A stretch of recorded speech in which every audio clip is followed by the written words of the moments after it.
Good morning and welcome to Ensuring Success. We are live from AMS Studios in Dallas, and we're so glad that you're here to join us today. I am Gail Perry, Editor-in-Chief of CPA Practice Advisor magazine, and I'm going to be your moderator for the day. We're here for 10 hours, and we hope you will be too. And you have the unique opportunity as the people watching this first session to be part of our group of 10-hour warriors.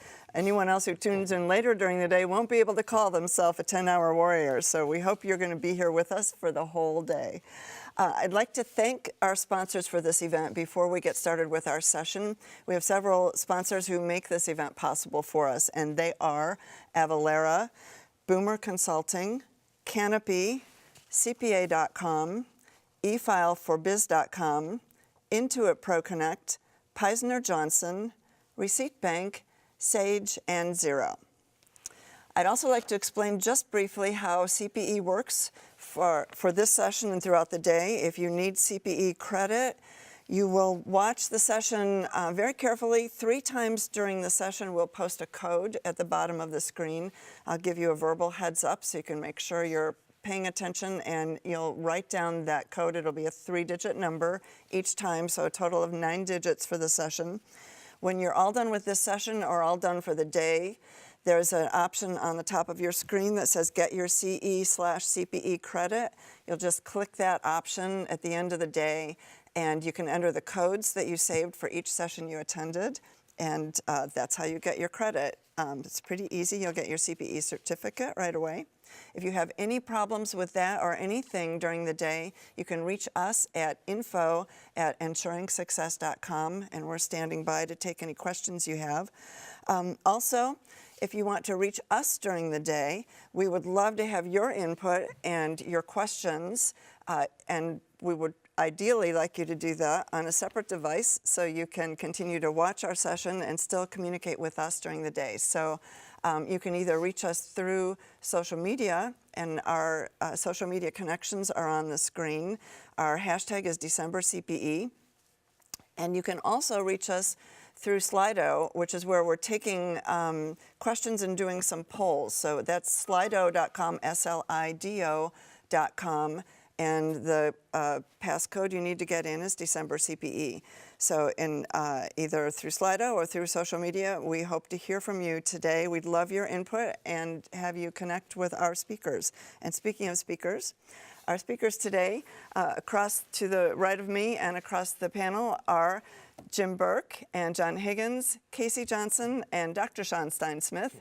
And I'm going to have each of them introduce themselves briefly, and then we're going to be talking to you about blockchain. All right.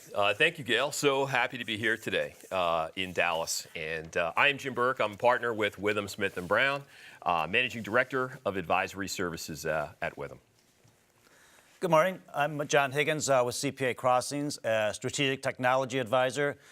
We do a lot of continuing and professional education programs on technology, and happy to be here. Happy to say our most popular course in 2018 was and has been blockchain technology. Good morning, Gail. Thank you so much for having me, and thank you to the CPA Practice Advisor team. I am Casey Johnson. I'm the Strategic Advisor at CPA.com, an AI CPA company. I've been working in accounting technology for over 10 years now in a variety of roles, from the vendor side to a consultant with many of the different technology vendors that service the profession, and now with CPA.com. Morning, all. I'm Sean Stein-Smith, and I'm on the faculty at Lehman College. I'm also on the board of advisors for the Wall Street Blockchain Alliance, and I co-chair the A&A working group for the Accounting Blockchain Coalition. All right, great. This is a fantastic panel, and they're going to answer all your questions about blockchain. First of all, there may be some of you who are not completely familiar with what blockchain is. So I'd like to start with just some general information about what the heck is blockchain. So what is it? All right, so why don't we all do a piece of it then? So I'd say, I start with a distributed ledger. And it's just think about a ledger, distributed ledger with many, many separate pieces. It's one separate component of blockchain today. So guys, add your pieces. Yeah, so the only item that I'd probably add to that, Jim, is that really it's a decentralized, and it's also a totally open source almost model, right? There is no one firm or institution that owns blockchain or that owns the data on it, in theory. Another thing I would add is that it's immutable. A lot of people don't seem to understand that once something is put out there, there is no pulling it back. So something to consider when we're talking about smart contracts.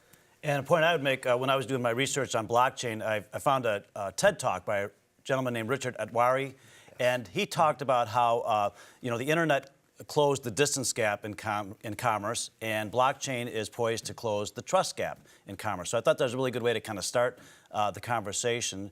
And then, of course, we get into the technology and how it all works. That gets a little more difficult to talk about in a session like this. And real key also is there's no middleman, right? So you think about how we work today. There's a middleman. There's a middle piece. There's really no middle piece. We look and we see the entire transaction, and we see every piece of the transaction that took place. So that's a real cool part about blockchain. And an important note for the audience, because I hear this a lot at the conferences, is everybody automatically thinks about cryptocurrency. Yes. People need to understand that blockchain is the platform that's running cryptocurrency. Cryptocurrency does not equal blockchain. Blockchain's the much bigger platform behind it. Excellent point there, Casey, really, because the whole conversation on Bitcoin can also add some extra mud in the water, right? Because that has a lot of price volatility in there, but the actual underlying platform, blockchain, does have a lot more applications than just Bitcoin. Yeah, think about this analogy for a second. Think about email, right? You all use email and you have email. What do you need to be able to utilize email? You need the internet. So think of Bitcoin as email, and think of blockchain as the internet, right? One layers on top of the other. It's that tool. It facilitates the use of that tool. So Bitcoin to email, blockchain to the internet. And I'd like to bring up another point. When we talk about the concept of the distributed ledger, as CPAs, we always go right to the general ledger or maybe the AP/AR ledger. But where the real opportunities are in ledgers like supply chain, where we can have a complete ledger of activity with. We just had the E. coli breakout with the romaine lettuce. And if we had a full blockchain application that could track the whole ledger of everything that ever happened from the time that lettuce was grown to the time it was delivered to Walmart or wherever. We would not have had to recall all of the romaine lettuce that was out there, right? What were we all doing? We were all tossing every bit of romaine lettuce that we have ever bought because we had romaine lettuce, because we couldn't identify the specifics on the romaine lettuce that was infected. Yeah, and then also, John, to just add on to that, right? The term a ledger is often tossed around, but actually it is not a accounting system, right? There are no debits or credits or income statements on the blockchain. It's a ledger, but as you were saying, right, there's a lot of broad applications for it in food safety, healthcare, information, royalty payments, title searches, everything. Yeah, that's a really good point. So we hear about the ledger, we hear about it being a ledger, but again, it's so many other applications. In fact, when you look at those other applications, you talk about food, you talk about all of that, it's really applicable, and it's going on now in that space. Yep, absolutely. So I have a question for you. When we talk about a distributed ledger, that kind of sounds like everybody can see it, and so that's a little scary. So can you go into that concept in a little more detail about what that means? I think probably the first point to sort of highlight there and to really hammer home is that the whole idea of blockchain is a very broad term, right? It's all tossed around, but there are types of blockchains, right? There's a public blockchain, private blockchain, consortium blockchains. And so it is going to come down to what type of blockchain is being used and then how that blockchain is actually coded and built out to help determine which parties, as a part of that network, have access to which pieces of data. And that's the power of this, is think about the visibility. Think about public blockchain. We can see the pieces. We can see the components of that blockchain. It allows us, that's where we start to pull our profession into this from an accounting perspective, is that we're able to audit components of it, where we're eventually going. Is it there today for us? No, but it will be there. And that's the advantage of this, public blockchain versus private blockchain, the different flavors of it. And I have an example I like to use to kind of take it away from the technology a little bit to help explain the distributed ledger concept and immutability. And so let's say that Casey wants to sell me 2 tickets to a Lady Gaga concert for $200. Sweet. And so it's just Casey and I in a room, and she gives me the tickets and I give her the $200. She records it in her ledger as then I would record it in my ledger, but then that's our individual instances of what the truth was of what happened. And either one of us could go out of the room and say, well, he never gave me the money. I could say she never gave me the tickets. All right, then what we would do instead, the next step would be we'd go through StubHub. So StubHub becomes a central authority. That's the model we use today. And so Casey would put the tickets up on StubHub, and I would buy them off of StubHub, and now we have that trusted third party. With blockchain and distributed ledger, we have thousands of people on the conference today. So if we're on the camera and you actually see the transaction take place and you all record the transaction in your little ledgers, now we have thousands of copies of what actually took place. So that's kind of the concept of a distributed ledger. And if we wanted to fraudulently change that, I'd have to convince at least half of you to go in and change your records to indicate otherwise. I love that analogy. And when you think about it, John, you think about today, the audit today, we look at paper, we look at products, things like that. Now, with blockchain, we're looking at the transaction itself. We're looking at both pieces of the transaction. We have visibility in the blockchain to the transaction. So very often, professionals are asking, how will this impact me? How will this impact the audit on a going forward basis? That's how. The analogy you gave, the visibility of the transaction. Now I start thinking, how can I audit that transaction? I think you can get to see. You see that transaction that way. Okay, I think we're really close to helping people visualize what this is, but when you talk about an example like you just gave, does everybody have to spend all their day now watching you guys sell tickets to each other and watching every transaction that's going on in the world? What does that mean when you say thousands of people would be recording that in their system? Well, it depends what kind of blockchain, if it's a public blockchain or a private blockchain in terms of what the actual implementation of that is. But if you take the Bitcoin example, going back to that, yes, every transaction is recorded and it's replicated across the entire network, and so everybody does have exposure to it. They don't need to watch it until they have a need to, right? So to their do an audit or what have computer or their network or whatever is automatically recording the transaction. It's there, and it's available for us to inspect, to look at if we have the need to do so. And I would just add that while I think that it's great for firms to learn what blockchain is and how it works, at the same time, not every firm needs to be experts at the underlying ledger. I think that this is kind of like cloud 10 years ago, right? To where everybody had this big question, what is cloud? How is it going to affect our firm? And then it kind of just became the norm. So I think that blockchain is a buzzword right now and it's got a lot of hype. And once it gets past the setbacks, it's going to be like any other ledger.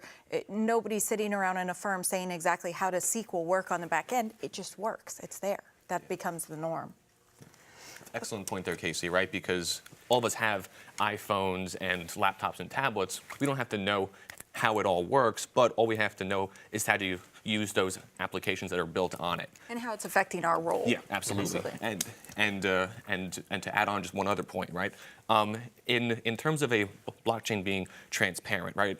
We aren't actually doing anything, right? Because it could be a public blockchain or a private blockchain, but we as individuals aren't back there manually doing anything, right? All of it is governed by the software, programs that are installed on the servers that are actually part of that network.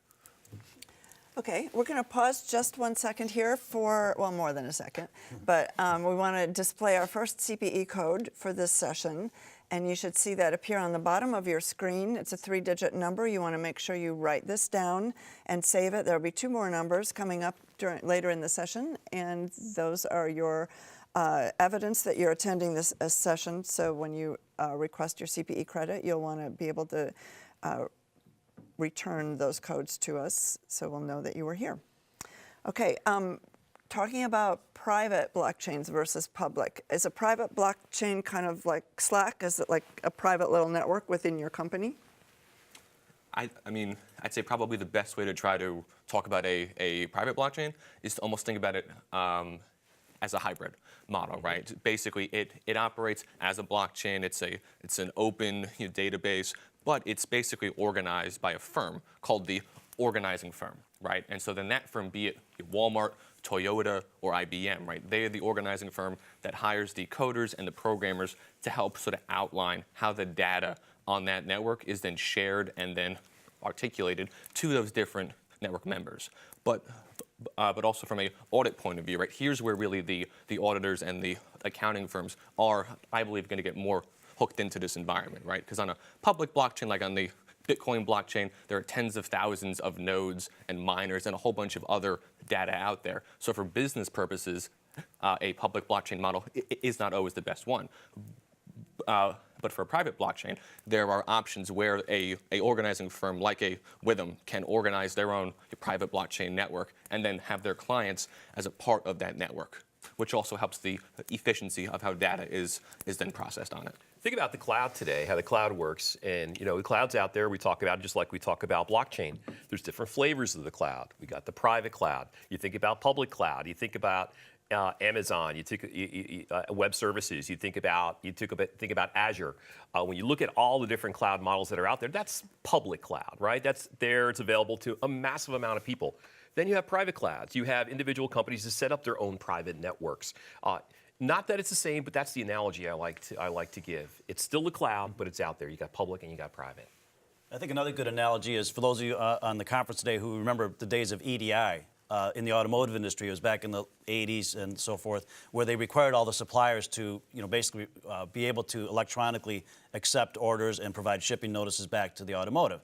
So this is kind of like the next evolution to me of EDI, where you could have either the automotive industry as a whole, or maybe a company like General Motors saying, all right, if you want to be in our supply chain, you have to participate in our blockchain-based system, because we want everybody to be recording every single component of that automobile, all the way down to the valves that go on the tires. And so that would be an example of a private. That could be a big application, but it's still private as opposed to Bitcoin, which anybody can jump on and be part of. And I like to give examples, practical application, what's happening today and how, because people hear this, oh, it's going to affect, it's going to transform. A lot of fear mongering going on, especially for auditors. So I like to give examples of the opportunities, right? So we can flip the conversation to be a little bit more positive. So two that I would look at when you're hearing this. Number one, we're already seeing firms that are deploying entire divisions. PwC has 400 blockchain experts on staff, to where they go in and they audit private blockchains the same way that firms are doing now with SOC audits. So that's an opportunity.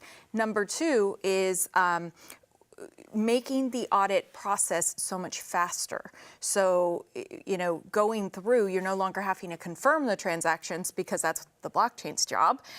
In fact, I just read a story about how the Big Four had deployed a kind of test in Taiwan with 20 banks across publicly traded companies on the island, and it brought from a half-month audit process down to 1 day.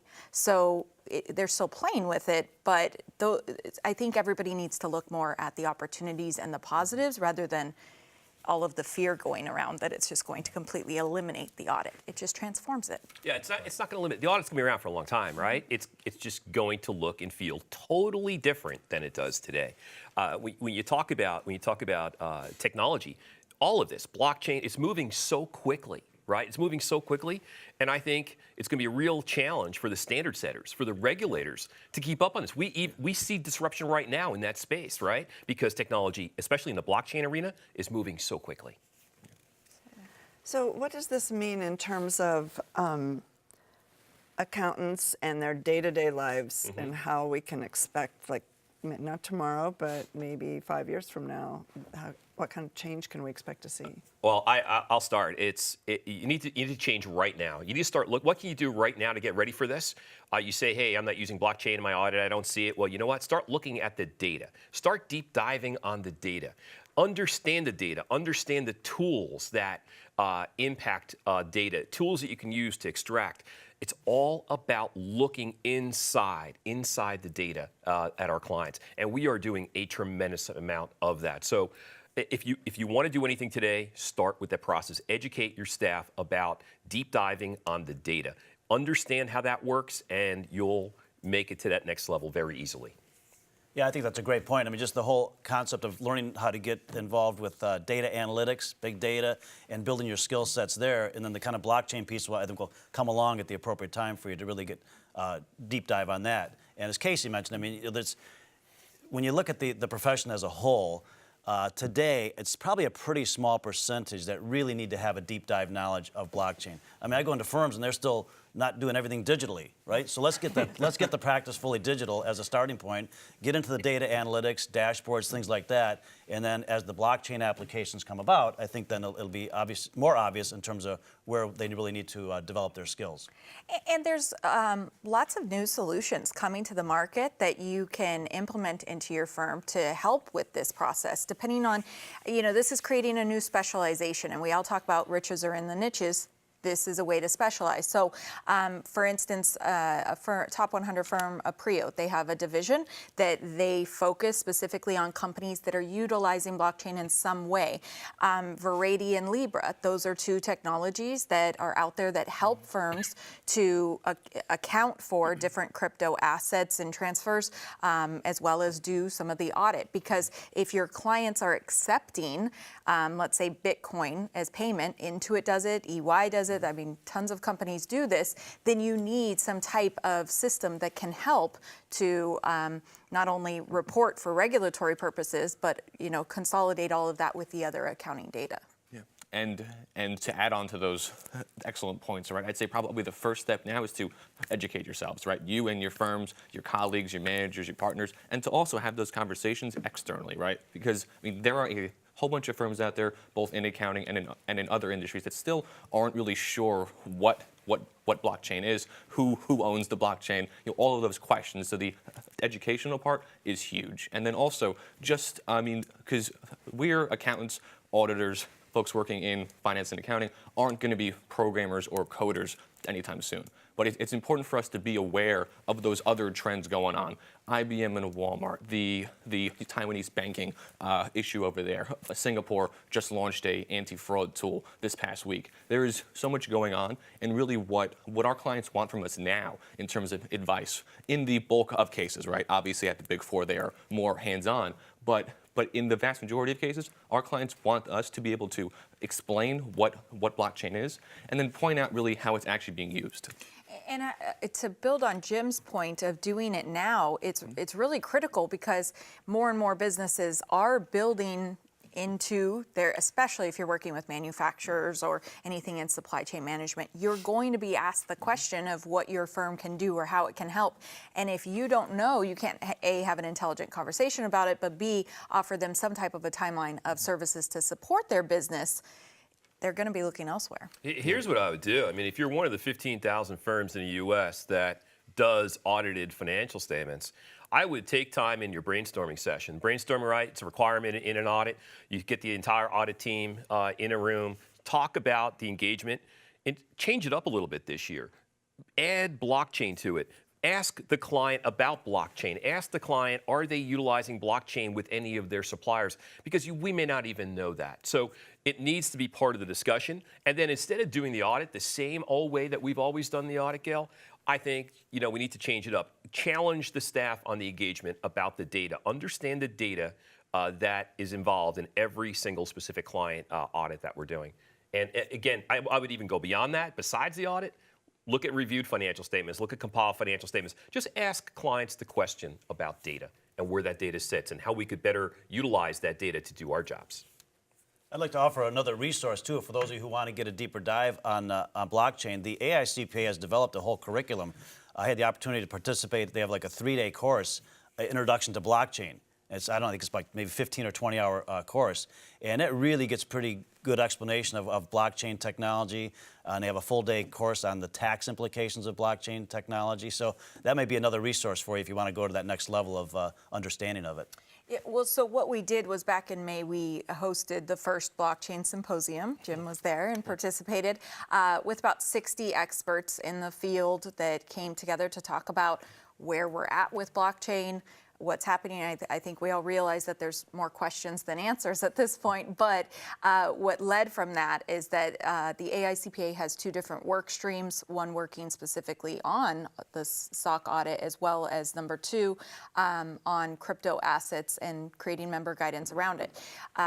We just published a report 2 months ago now about insights from that. So you can go to CPA.com and download that report. It's about 10 pages, but really kind of breaks down what those 60 experts found at the symposium. And then, like John said, at the AICPA store, there's an entire certificate program that breaks it down by practice area as well as industry specific if there's niches that you're specializing in.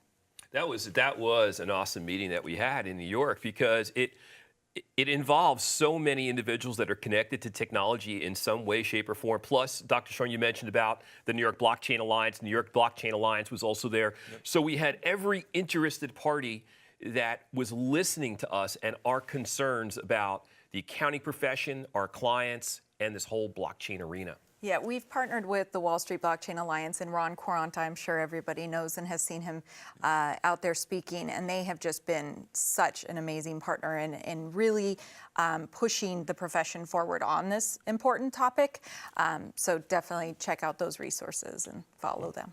Yes, and I do think that all of this points to sort of a interesting trend too, right? That in the accounting field, cooperation is not always common.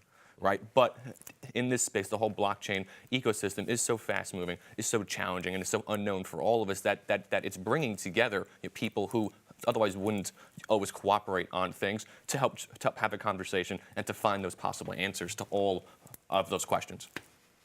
Okay, we're going to pause for another moment to show another CPE code on the screen. So be sure to write down the second code for the session, a 3-digit number. Also, while you're doing that, we'd like to remind you that we'd encourage you to go over to Slido.com on your phone or on another device, or you can flip over to a different screen, but we certainly don't want you to shut down this screen, so be careful about that.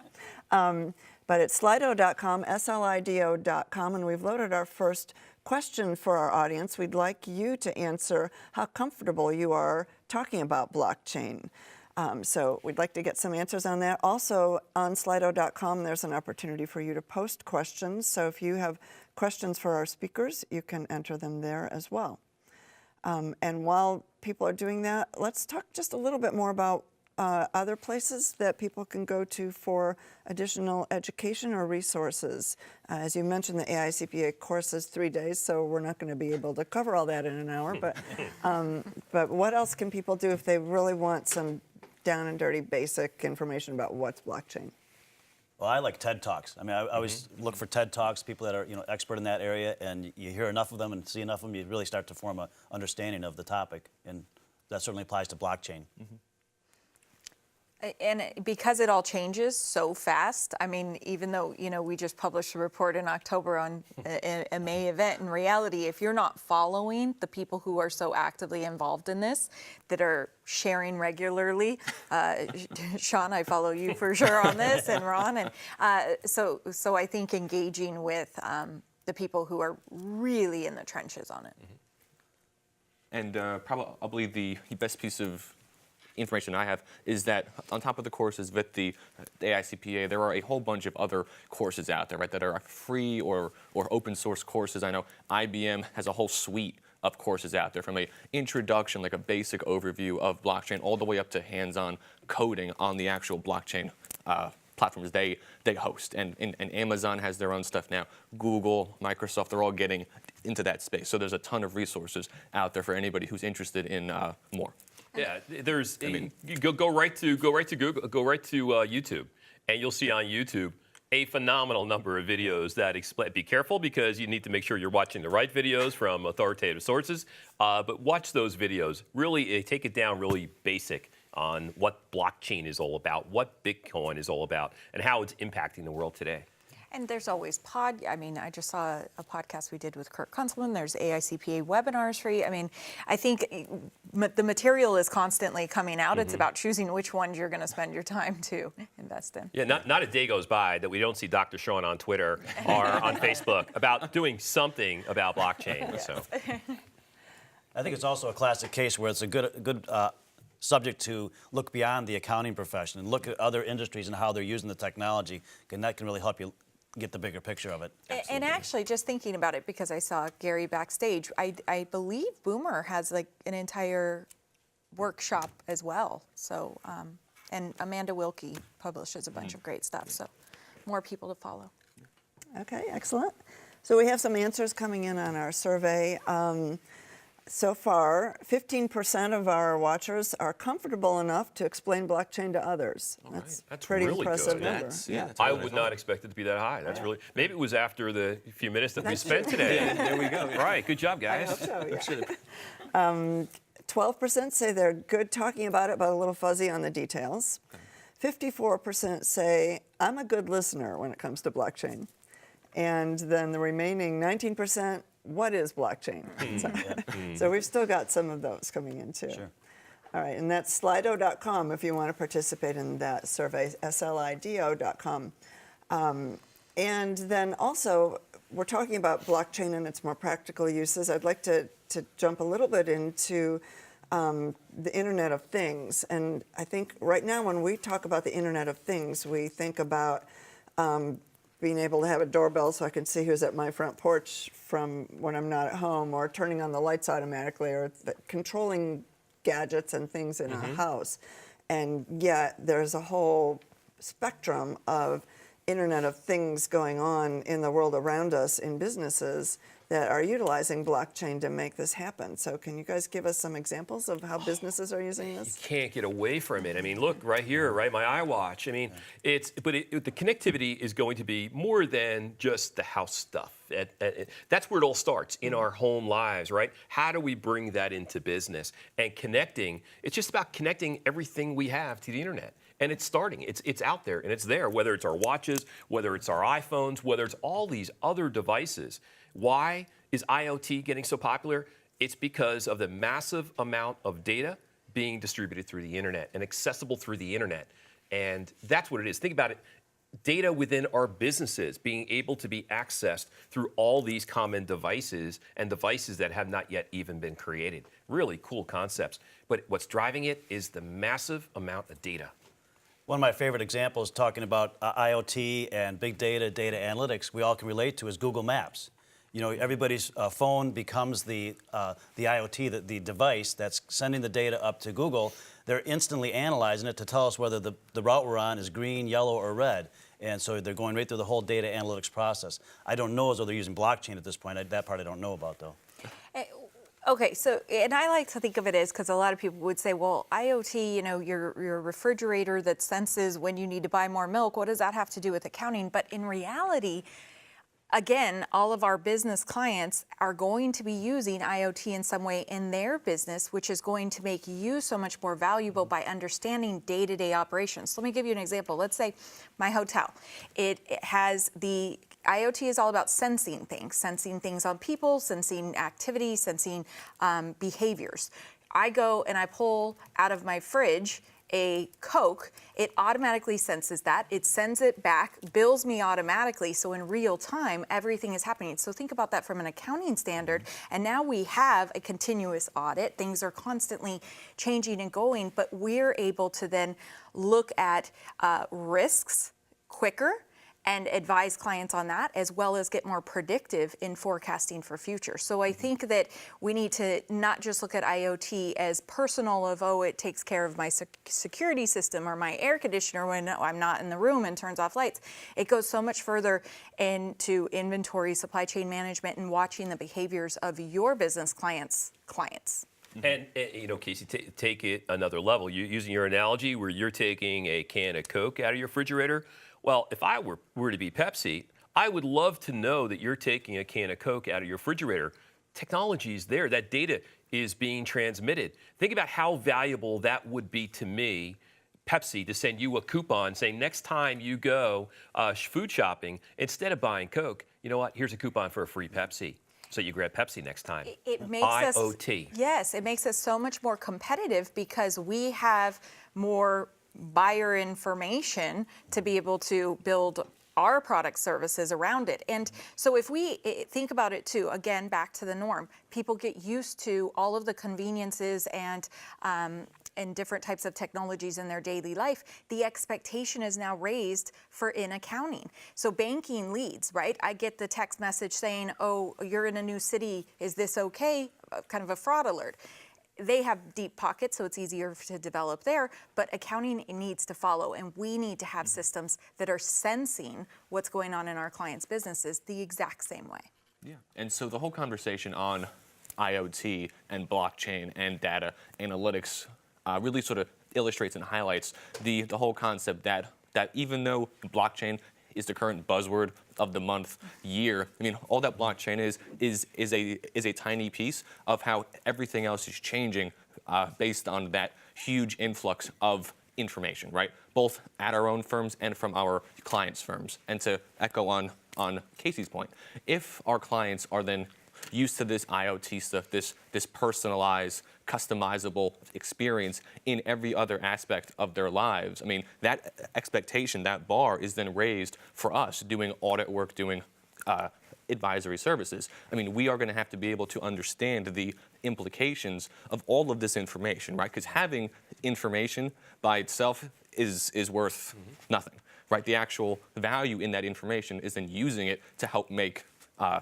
better business choices. And also, just a quick point on how it ties into blockchain. If all of this information is then in the ether, right? It's all in the cloud. It's being transmitted from Jim's iWatch to his health carrier, right? If all that information is out there, that information is currently not safe, right? And so that sort of layering and that stacking of IoT, and then on top of that, a blockchain-based tool is where I think really that sort of next step goes in harnessing the advances in data, in blockchain, and then that whole move towards 5G. So if I'm watching this right now and I'm an accountant, I'm a CPA, I'm thinking, I have so many opportunities out here in this space. Why do I have so many opportunities? Dr. Sean just talked about security and privacy and the concerns around the data. Well, we know that the AICPA recently came out with the SOC for Cyber security reporting standard. When you start looking at all those opportunities, I'd be so excited. If I were starting my career today in accounting, the sky's the limit with opportunities. So it's not just about audit, it's not just about tax, it's opportunities around data and all the things that we could be doing with data, securing data, protecting, all of that. Yeah. And the accounting profession and the solution providers, they see all of this. They know. They're developing now solutions that are building all of this into it. I was just at Digital CPA, and the AICPA president, Barry Melanson, was giving his keynote, and he actually brought up this very topic and gave an example of IoT and actually autonomous drivers and relating it to, okay, now we're going to take that into building dynamic audit solution that's going to do the same thing. And it kind of clicked, wow, I wouldn't have normally drawn that relation, but it's the same. That's the world we're going to be living in. Yeah, I think massive, massive change in the next few years, especially in that accounting software space. All the technologies that we're using today in our practice, we're going to see massive changes in those technologies. I like the fact that Jim keeps bringing us back to data, because I think that's really where it's at. The blockchain is kind of a way to manage the data, store the data, and process the data. But the opportunity for practitioners is really to understand how to help a client understand what data they have, work with them to figure out, okay, what would really help you to know more about this data, and then use the tools that are out there. There's lots of tools that are relatively easy to learn how to use. You just got to invest some time in it so that you can present dashboards, analytical dashboards, key performance indicators, dashboards. That's where I think the greatest opportunity is for a lot of practitioners today. It's funny too. What has that done to our profession in terms of who we are employing? So IFAC had their study that 23% of all new accounting roles globally are going to non-accounting degrees, and the main ones are, of course, cybersecurity, but data scientists. Because we have these giant data warehouses and these giant data lakes, we have to figure out how to manage them and make sure garbage in, garbage out doesn't happen, right? Yeah. Don't get hung up on this thing, this blockchain, right? That we're all here touching and playing around with, and we're all trying to figure out what to do with it, right? We're doing different things with. Don't get hung up on this. Focus on the data. That's one of the reasons why we acquired a data company last year, because the opportunities around data. Data scientists. I'm a CPA. They don't think like me. They think totally different. And bring a data scientist into a room with an accounting team, you blow your clients away. It's amazing. It blows me away just sitting around these data scientists and what they can do. The stories that are embedded in our clients' data are endless. It's crazy. And you can offer them so much more benefit about their companies that they would never have visibility into. And think about, we constantly talk about advisory services and building higher value. I mean, that's exponential for them. Yeah, and sort of building on that, right? That whole key point of being more forward-looking, more proactive in nature, and then adding value, right, to our clients going forward by helping them actually understand all of the information that's already in their warehouses and their data lakes, and are produced on a almost hourly basis, right, or a constant basis, right? And sort of that whole shift is already going on anyway. And the tools, right, be it RPA, AI, blockchain, all of those are just tools to help us sort of move and then actually keep up with our clients' needs and wants going forward. I think it's also a fun area to get involved in because, in our profession, there's not a lot of opportunity to be creative. When you start doing data analytics, you can become very creative in how you look at the data. And as Dr. Sean mentioned, it's forward-looking instead of historical compliance-related.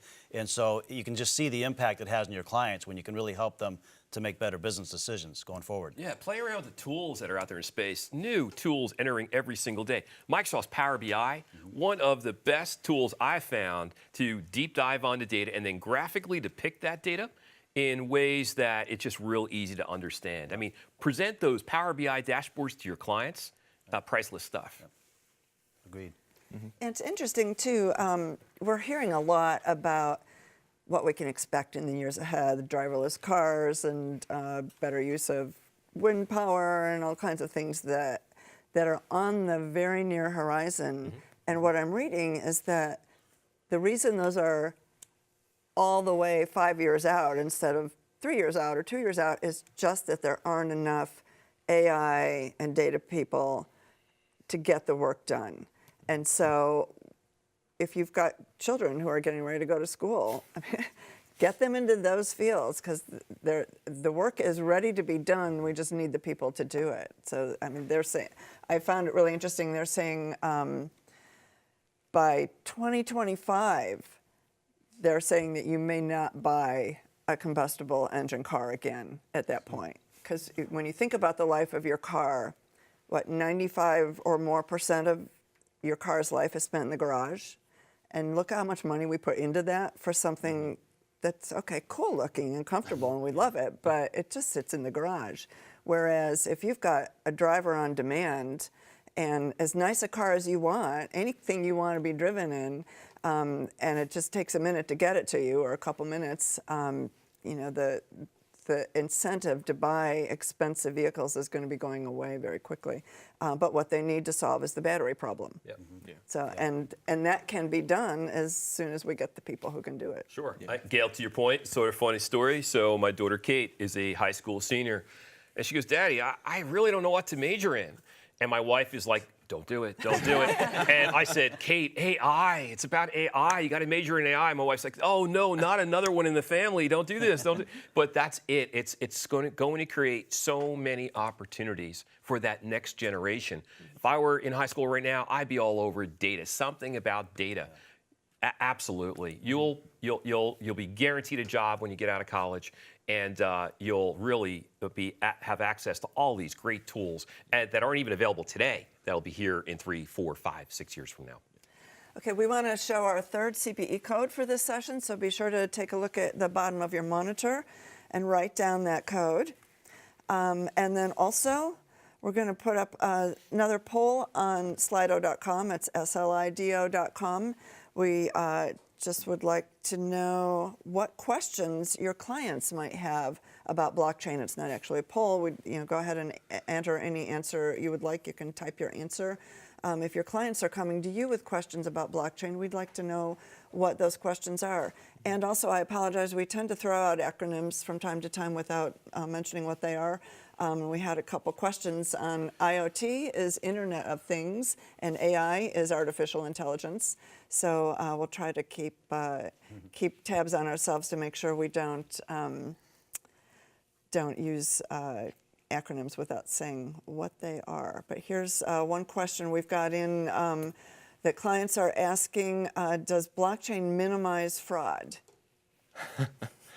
So Good don't question. dive in there. Okay, so as the data is uploaded onto the blockchain, it's a permanent record and it's encrypted, and so then that data on the blockchain itself is pretty safe as of right now, right? But all that blockchain is, it's a software tool, and to put software into place, and also for a blockchain, it's hardware, software, and people. And so anytime you have hardware, software, and people that are involved in any IT project, there's always a risk of fraud. And so it's at those on-ramps and off-ramps coming onto the blockchain and off of the blockchain where those frauds and those breaches have happened at all sorts of firms, even those who have put into place a in-house blockchain.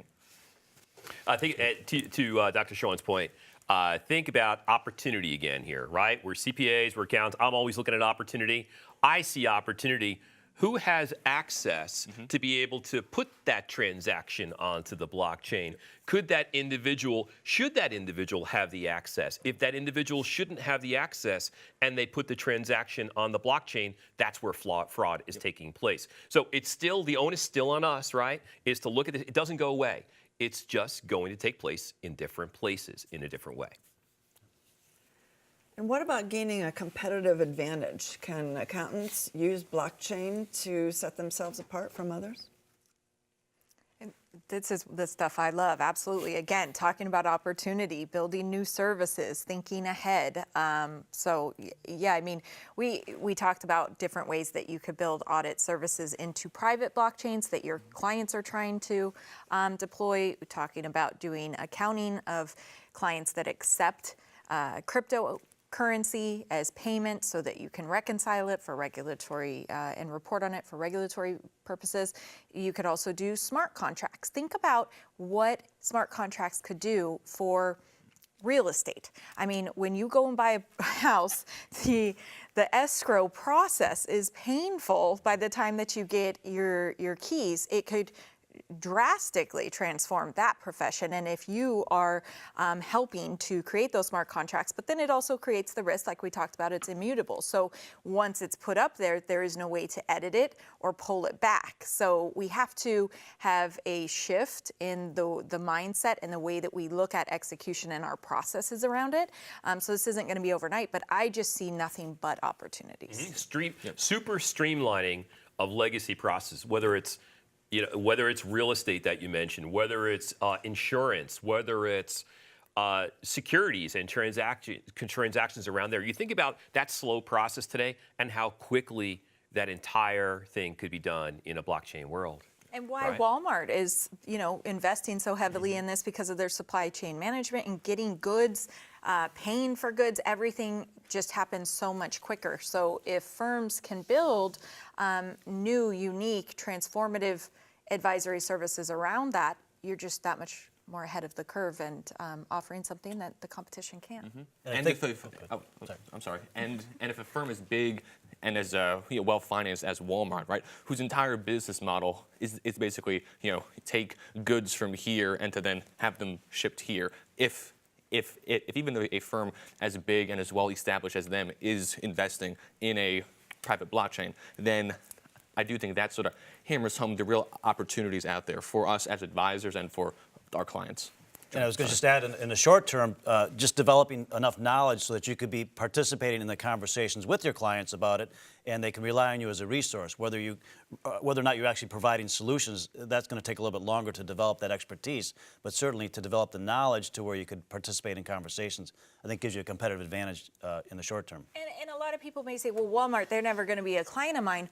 But what could be a client of yours is any of the millions of distributors that sell to Walmart, and because that's going to be eventually a requirement for them, if you can help all of those smaller companies get up to, code or compliance or whatever it is that Walmart decides to push out to all of the people that they buy from, that is going to impact the firm. Okay, we have 1 minute left. We're going to do one last quick question, and that has to do with security and blockchain. So how secure is it? Are we susceptible to electromagnetic pulses? What can you talk about that in a few seconds?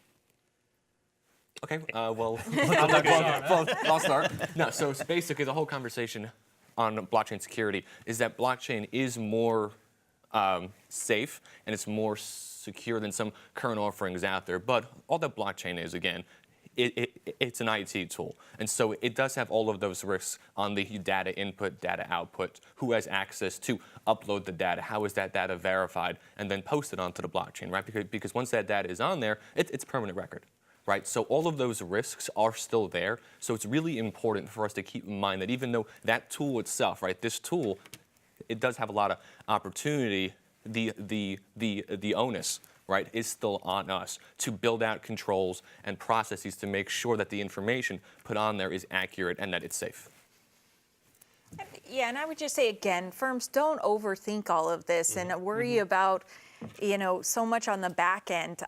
We did the exact same thing with cloud, and look, there's entire firms that their job is to help business clients move to the cloud. I mean, a lot of them have stopped doing tax and assurance work. So I think it's going to be the exact same thing. I don't think that we need to worry so much about the intricacies of the technology behind it. We need to understand it, but again, focus on how we can truly offer value to the clients. Yeah, understand the data. I keep going back to that, but understand the data. If you understand the data and focus on that, data's not going away. It's going to become more prevalent as we continue to expand on the data. You'll see more and more tools coming into place, whether it's blockchain, whether it's other platforms. They'll continue to transform, but just understand the data. That's where we, as CPAs, need to focus on the data. Yeah, good point.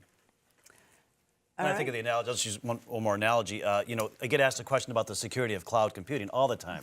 It's like, how many different ways can you answer that? But if I can take somebody to a data center, I've answered that question. I don't know how to do the same thing with blockchain, though, to be able to give them that visual impact. Right. All right, well, thank you so much. An incredible panel, a great way to start the day. We hope we answered some questions for all of you. And be sure to contact us. If you have other questions, you can still reach us on social media with hashtag #DecemberCPE. And also, we will be back at the top of the hour, and we're going to talk about life after Google. So we'll see you then.